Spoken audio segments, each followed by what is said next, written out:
Hi, y'all. Today or now we're going to be reading "We're All Bad in Someone's Story" by KayveeWrites. TWs for panic attacks, self-hatred, death mentions / kind of describe mentions of manipulations, and this is based off the characters the creators play in the dream recipe and not the real people. It says Carl Napity, like the ship. Here are the tags. Yeah, so let's get started. Tammy stood up. Okay. He was so fucking tired, but he couldn't go home. There were too many people looking at him as if he was a goddamn freak.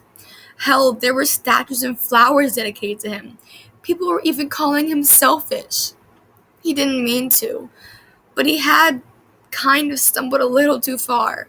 He'd gone to Snowchester, but honestly, seeing everything had been too much. The nukes he almost died to were there, and the thought alone shook him to his core. He couldn't die again. He wouldn't. He'd been walking for hours, flinching at even the slightest touch or movement. A bug brushed up against him, and he almost had a full-on panic attack. It was cold outside, and that he knew, but it made him feel real. It was comforting. Glancing up, he noticed a barn coming into view. Huh. He had never come out this far, so he honestly didn't know who lived out here. He trudged onward, making his way to the stable-like structure. As soon as he did, he let his back rest upon it. "You're not selfish, Tommy, in it," he mumbled to himself. He didn't know why, though, because he was truly selfish. He had valued the desk above all. He had killed Jack, and he had even betrayed Techno. But he couldn't bear to hate himself. Perhaps these affirmations were a reminder that he was still human. A silent plea for help, for someone to notice he was struggling. He wanted, no, he needed someone to understand why he did certain things. He needed someone smart because he couldn't even understand himself. Why did he do the things he did? He didn't even have the answer to that. It was like the question he was continuously trying to answer. He just needed someone to tell him why. Why did he keep getting sucked into Dream's endless cycle of abuse and hate? Why did he continue to be selfish, prioritizing himself? He only dreamt someone could tell him. Maybe that's why he had signed himself up for therapy. It was a spur-of-the-moment kind of thing. He let a horrible thought cross his mind. Did he even deserve therapy and help? There were so many others that had been hurt. Some people that he had caused pain. People like Jack, Tubbo, even Dream. He couldn't help but think all of their problems were caused by him. Well, weren't they? He shook himself out of his thoughts, looking up at the sky. The stars understood him. They always did. Whether they answered his questions was another story. He looked around again. It was late, and he couldn't spend a night in an old barn, but maybe he deserved to. After a bit more sight-searching, his eyes stumbled across a red building? A house? A cave? He didn't really know what it was. It stuck out like crazy, the color of a mushroom red. He didn't understand why he hadn't noticed it sooner. Maybe he was still in shock. He began making his way over. He prayed that no one was home. Perhaps he would be lucky and it was abandoned.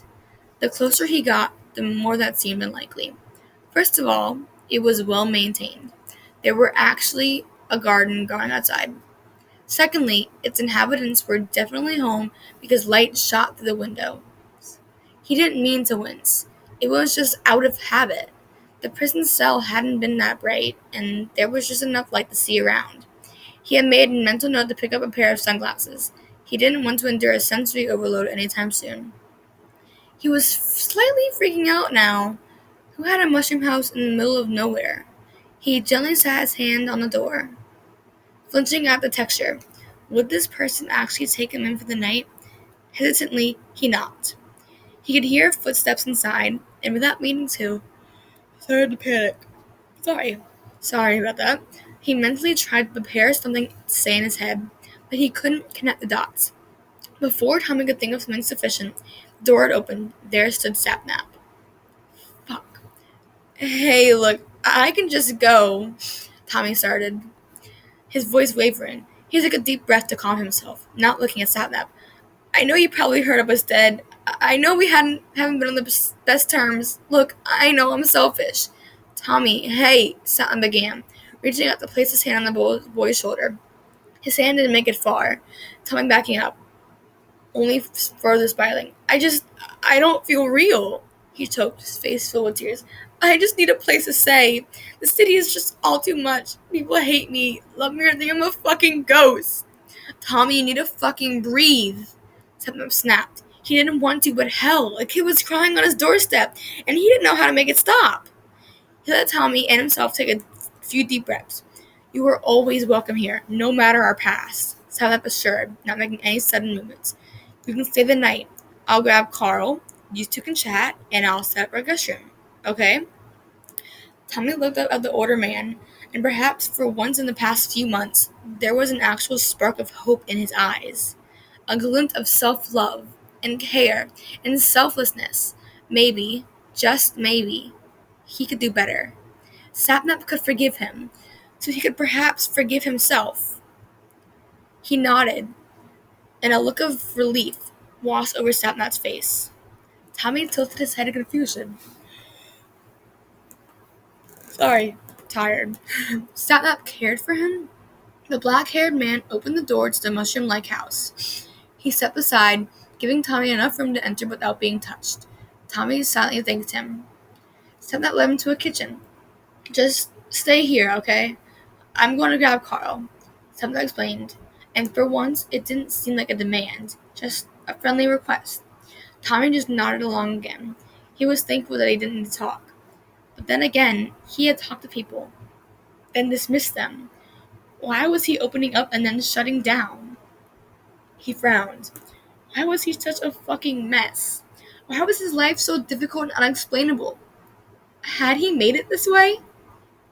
He let his thoughts float away. He looked around the kitchen. It had an attached dining room.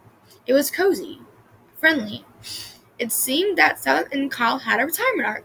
They deserved it anyway. He slipped into a chair, waiting for Carl to come. Carl was in his library, as usual. He was having a quiet night. Sapnap had been puttering on the house, mostly cleaning. He glanced at his watch. Usually by this point, he would have come in and asked about dinner. He was about to find his fiancée when Sapnap burst into the room. Crying child in the kitchen. Sapnap panted out, shutting the door loudly behind him. I don't know what to do. Are we ready to be parents yet?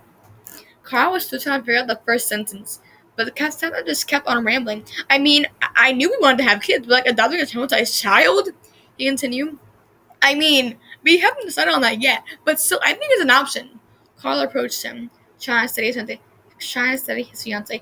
I should take the child my best friend manipulated, right? Wait, Tommy? Carl interrupted, finally placing a hand on Sapnap's shoulder. He's alive?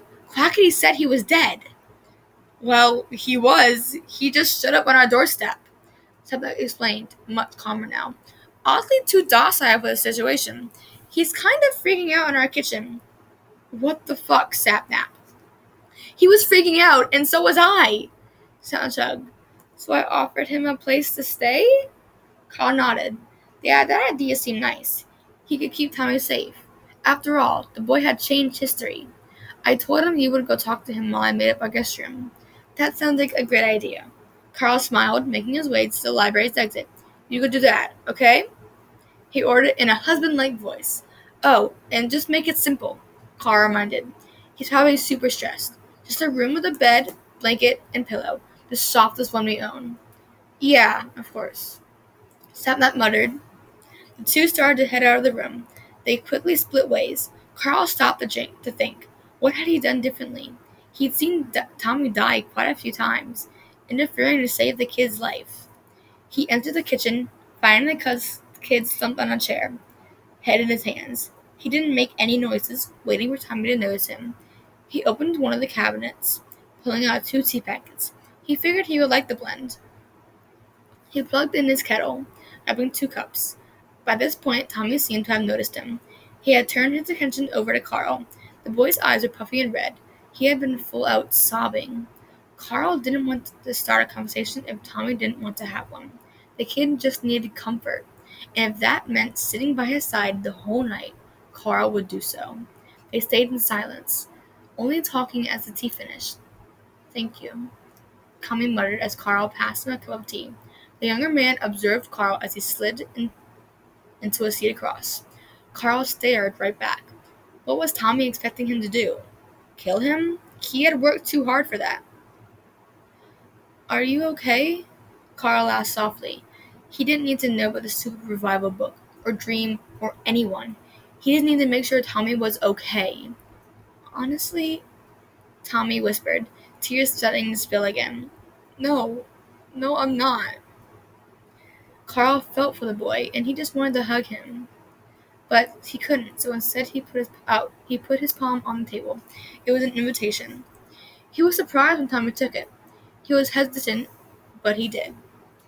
That was an excellent first step. He gave a gentle squeeze, which Tommy returned with immense pressure. Carl's worry grew as the boy's hand shook violently. He watched Tommy set down his cup before going to talk.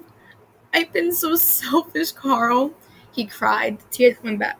"I take and I take. I'm never willing to wait for it." "It's all right, kiddo," Carl assured, using his other hand to massage the boy's grip in his. "Everyone makes mistakes, but there's a reason you're still alive.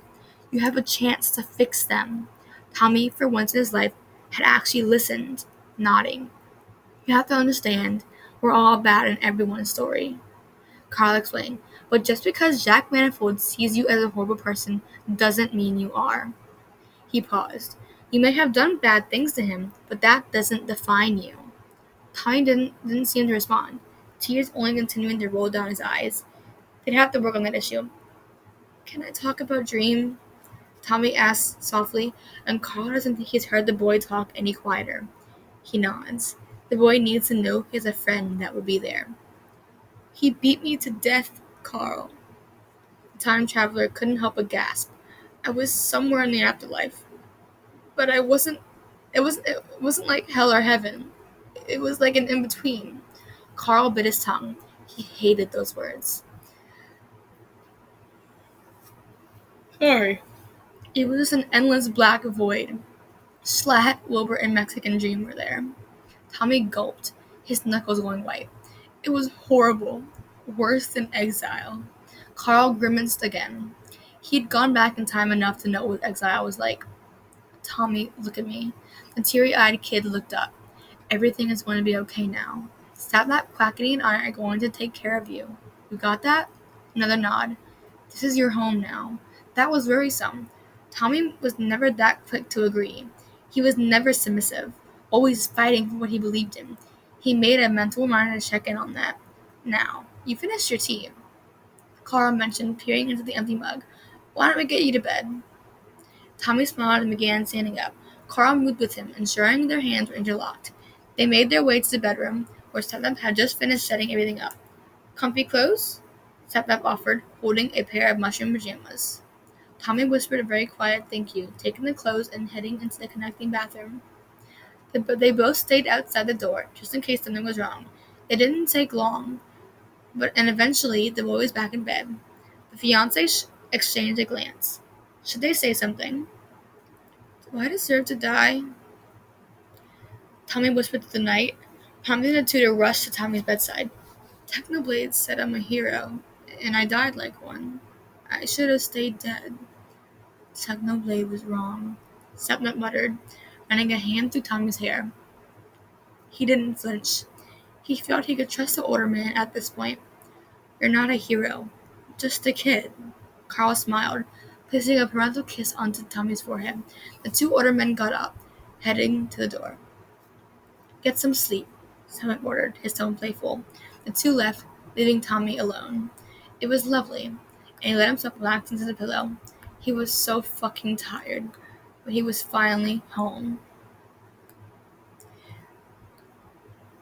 That is it. I hope y'all enjoyed that. I think this might be my last one for tonight, but if I change my mind, I guess y'all will know that there's another video.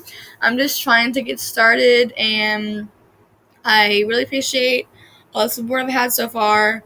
Don't forget to go and support KayveeWrites, because this is all their writing. Don't forget to like and subscribe, and maybe share this to your friends if you would like to. I really appreciate y'all, and have a good whatever time of the day it is, of the rest of your day. Bye.